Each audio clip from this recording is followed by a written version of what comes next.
Hello दोस्तों, स्वागत है आप सभी का हमारे यूट्यूब चैनल स्टडी विद जीवन में। आगे बढ़ने से पहले आपसे कहना चाहेंगे, चैनल पर आप नए हैं तो इसे लाइक शेयर और सब्सक्राइब ज़रूर करें।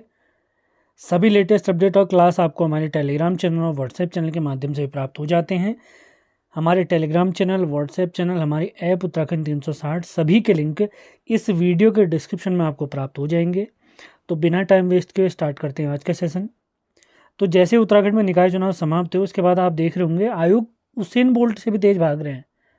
मतलब यूकेपीएससी और यूके ट्रिपल एस सी दोनों में होड़ मची हुई है कि सबसे ज़्यादा अपडेट कौन जारी करेगा। तो आगामी भर्ती परीक्षा हेतु यूकेपीएससी की भांति यूके ट्रिपल एस सी ने भी एक बहुत ही महत्वपूर्ण दिशा निर्देश जारी किए हैं। अगर आप परीक्षा पास करना चाहते हैं और सबसे आगे निकलना चाहते हैं तो इस अपडेट को बहुत ध्यानपूर्वक आपने सुनना है, नोट डाउन करना है। आगामी सभी भर्ती परीक्षाओं के लिए काफ़ी महत्वपूर्ण रहेगा। तो देखते हैं आयोग द्वारा जारी लेटेस्ट नोटिफिकेशन, जिसके तहत आयोग द्वारा संचालित की जाने वाली हिंदी एवं अंग्रेजी आशुलेपन परीक्षाओं के संपादन के दिशा निर्देश के लिए, यानी जो आप लोग को ध्यान होगा 8 दिसंबर को स्टेनो भर्ती परीक्षा आयोजित हुई थी, उससे रिलेटेड जो हिंदी और इंग्लिश स्टेनो परीक्षा इत्यादि होती हैं उनसे रिलेटेड आयोग द्वारा लेटेस्ट नोटिफिकेशन जारी किया गया, उसको देख लेते हैं। उत्तराखंड अधीनस्थ सेवा चयन आयोग द्वारा समूह ग के कई पदों के लिए आशुलेखन परीक्षाओं का आयोजन समय समय पर किया जाता है। वर्तमान तक इन परीक्षाओं के लिए सुस्पष्ट दिशा निर्देश तैयार नहीं किए गए थे। अब आयोग द्वारा विषय विशेषज्ञों के परामर्श से हिंदी एवं अंग्रेजी आशुलेपन परीक्षण के लिए स्पष्ट दिशा निर्देश जारी किए गए हैं। इन दिशा निर्देशों से रिलेटेड आप जो भी जानकारी चाहते हैं SSC.gov.in से आपको प्राप्त हो जाएगी। अब देखते हैं हिंदी जो टंकण इत्यादि होता है, इनकी आशुलेखन यानी स्टेनो परीक्षा होती है, उसके लिए जो दिशा निर्देश आयोग ने जारी किए उनको देख लेते हैं। आगामी भर्ती परीक्षा के लिए आप लोगों के लिए मोस्ट इंपॉर्टेंट ये दिशा निर्देश रहेंगे। तो यहाँ पर लिखा गया है आशुलेखन परीक्षा डिक्टेशन की समय अवधि कितने मिनट रहेगी? 5 मिनट की रहेगी, जिसकी विषय वस्तु 400 शब्दों की होगी। आशुलेखन परीक्षा हेतु अभ्यर्थियों को 1 मिनट का ट्रायल डिक्टेशन दिया जाएगा। आशुलेखन परीक्षा में उपलब्ध कराई गई स्टेनो नोटपैड पर अभ्यर्थी द्वारा आशुलिपि में ही लिखना होगा। लॉन्ग हैंड में डिक्टेशन लिखने पर अभ्यर्थी को परीक्षा निरस्त हो जाएगी, मतलब उसे बाहर कर दिया जाएगा, ये आपने ध्यान रखना है। अगला पॉइंट देख लेते हैं। अगला पॉइंट है आशुलिपि परीक्षा में 80 शब्द प्रति मिनट की अर्ह गति क्वालिफाइंग परीक्षा के लिए 5 मिनट में 400 शब्दों को डिक्टेशन मौखिक अथवा ऑडियो सिस्टम के माध्यम से बोली जाएगी। डिक्टेशन को पढ़ने के लिए 5 मिनट एवं उस विषय वस्तु का कंप्यूटर पर लिप्यांतरण या प्रतिलेखन हेतु 12 शब्द प्रति मिनट की दर से 35 मिनट दिए जाएंगे। यह लिप्यांतरण आयोग द्वारा तैयार किया गया कंप्यूटर सॉफ्टवेयर पर होगा, जो 35 मिनट के उपरांत स्वतः बंद हो जाएगा, यह आपने ध्यान रखना है। आगे के पॉइंट देख लेते हैं।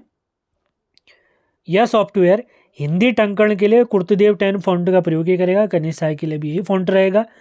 सॉफ्टवेयर में कॉपी पेस्ट और इंसर्ट द्वारा सिंबल प्राप्त करने की सुविधा उपलब्ध नहीं रहेगी। अभ्यर्थी सिंबल बनाने के लिए शॉर्टकट की का प्रयोग कर सकते हैं एवं पैराग्राफ बनाने के लिए टैब की व इंटर की का प्रयोग कर सकते हैं। Very important, copy paste insert नहीं कर सकते, लेकिन शॉर्टकट की का प्रयोग कर सकते हैं।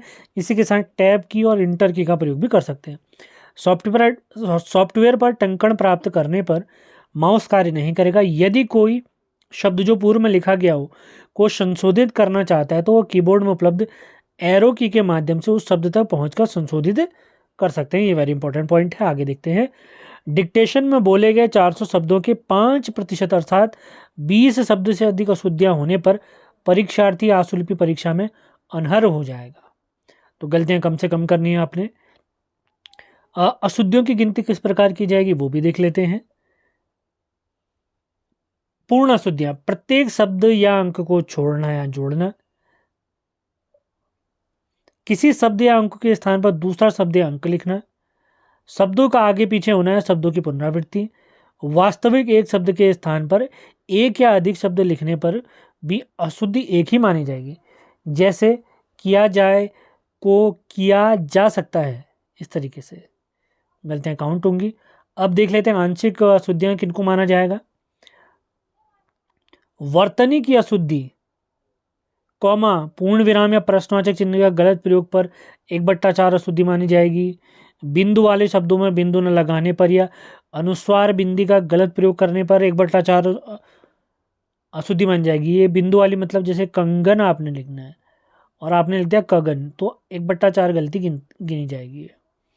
अशुद्धियों की गणना इस प्रकार की जाएगी, कुल अशुद्धियां इक्वल टू पूर्ण अशुद्धियां प्लस आंशिक अशुद्धियां बट्टा 4। ये ध्यान रखना है आपने।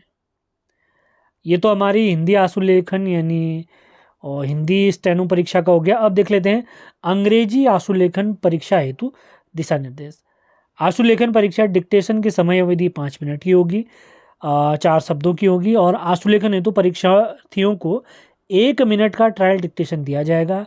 आशुलिपि परीक्षा में उपलब्ध कराएगी स्टेनो नोटपैड पर अभ्यर्थी द्वारा आशुलिपि में ही लिखना होगा। लॉन्ग हैंड में डिक्टेशन लिखने पर अभ्यर्थियों की परीक्षा निरस्त हो जाएगी। सेम वही है जैसा ऊपर था। आशुलिपि परीक्षा में 80 शब्द प्रति मिनट की अर्ह गति इत्यादि होगी और 5 मिनट में 400 शब्दों का डिक्टेशन मौखिक अथवा ऑडियो सिस्टम के माध्यम से होगा। और लिप्यांतरण प्रतिलेखन हेतु 12 शब्द प्रति मिनट की दर से 35 मिनट दिए जाएंगे। यह लिप्यांतरण आयोग द्वारा तैयार किए सॉफ्टवेयर पर ही होगा जो 35 मिनट बाद स्वतः बंद हो जाएगा। ये ऑलरेडी हम देख चुके हैं। और जैसे वहाँ पर हमने देखा हिंदी आशुलेखन में आप लोगों ने ध्यान दिया होगा, वहाँ पर जो हमारा फॉन्ट था वो था कुर्तीदेव, तो यहाँ पर होगा टाइम्स रोमन फॉन्ट। सॉफ्टवेयर में कॉपी पेस्ट और इसकी ये आप नहीं यूज कर सकते। इंटर की और टैब की का प्रयोग कर सकते हैं और कीबोर्ड में उपलब्ध एरो की के माध्यम से उस शब्द तक पहुंच सकते हैं जिसमें आप संशोधन करना चाहते हैं। डिक्टेशन में बोले गए 400 शब्दों में 5% अर्थात 20 शब्द से अधिक अशुद्धियां होने पर परीक्षार्थी आशुलिपि परीक्षा में अनर्ह हो जाएगा। मतलब 5% गलतियां आपकी मानी जाएंगी, कोई उसको नहीं गिना जाएगा। उससे ज़्यादा गलतियां आप करेंगे तो आप आउट हो जाएंगे। अब गलतियों की गणना कैसे की जाएगी? जैसे पूर्ण अशुद्धियां, प्रत्येक शब्द या अंक को जोड़ना या छोड़ना। वर्तनी की अशुद्धि, किसी शब्द या अंक के स्थान पर दूसरा शब्द या अंक लिखना या शब्दों को आगे पीछे लिखना, ये भी गलती मानी जाएगी। अब आंशिक अशुद्धियां कैसे? जैसे कॉमा, पूर्ण विराम, प्रश्नवाचक चिन्ह का गलत प्रयोग करने में 1/4 अशुद्धि मानी जाएगी। एक वचन के स्थान पर बहुवचन, बहुवचन के स्थान पर एक वचन का प्रयोग पर 1/4 अशुद्धि मानी जाएगी। संज्ञा या वाक्य प्रारंभ करने में पहला अक्षर कैपिटल लेटर न लिखने पर 1/4 अशुद्धि मानी जाएगी। अब जो अशुद्धियाँ उनकी गणना हम किस प्रकार से करेंगे? तो कुल अशुद्धियाँ बिल्कुल सेम फॉर्मूला है, कुल अशुद्धियाँ इक्वल टू पूर्ण अशुद्धियाँ प्लस आंशिक अशुद्धियाँ बट्टा 4 केवल आंशिक अशुद्धियों में रहेगा। 4 आंशिक अशुद्धियाँ करेंगे तो 1 पूर्ण अशुद्धि बन जाएगी। उम्मीद है ये स्टेनो से रिलेटेड जो हमारी परीक्षा होने वाली है उससे रिलेटेड UKSSC के दिशा निर्देश आपको समझ में आए होंगे। सेशन पसंद आया है तो इसे लाइक और शेयर ज़रूर करें। चैनल पर नए हैं तो सब्सक्राइब ज़रूर करें। ऐसे ही अपडेट आपको प्राप्त होते रहेंगी। सारी अपडेट आपको हमारे टेलीग्राम चैनल, व्हाट्सएप चैनल के माध्यम से प्राप्त होंगी, जिसके लिंक वीडियो के डिस्क्रिप्शन में दिए गए हैं। किसी अन्य जानकारी के लिए, आगामी भर्ती परीक्षाओं से रिलेटेड गाइडेंस के लिए आप मुझे मेरे नंबर 7895127508 पर संपर्क कर सकते हैं। तो इसी के साथ आज का सेशन हम समाप्त करते हैं। मिलते हैं अगले वीडियो में। धन्यवाद।